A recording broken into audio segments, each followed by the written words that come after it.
Hey there folks, today we're going to learn about some KISS white perch fishing aboard the Big Worm. We're cruising on the Big Worm to the upper Chesapeake Bay with Captain Drew at the helm. Hey, there's Captain Drew! Captain Drew!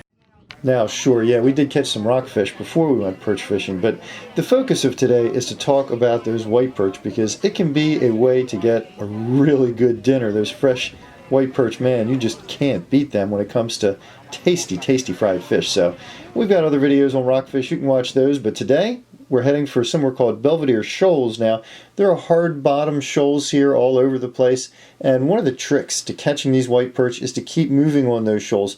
Find a bunch of fish. Once you find them, dropping down these little Chesapeake Sabiki rigs, just drop your weight down to the bottom, give a few jiggles. The perch are usually perfectly willing to eat those Sabiki rigs with no bait. Little tidbit for the day, Sabiki de-hooker. This thing saves hands, less hooks in hands, and quicker fish de-hooking.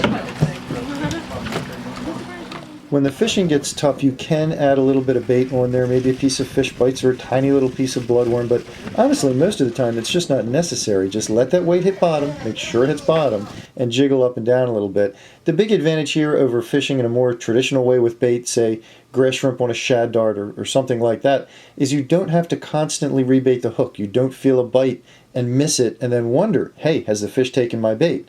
Sure, bait is incredibly effective, but these little sabikis do the trick. Now, this midsummer perch bite, don't forget it's possible to overload the boat. We took a head count, made sure everyone had a half dozen or so perch to take home, and you should do the same before you start fishing. Well, with a loaded fish box, we cruised right on back down the bay. I'm telling you folks, if you want to catch white perch over shell bottom in deep water, midsummer fishery, this is a really great way to get it done. Don't miss another cool FishTalk video. Click below to subscribe.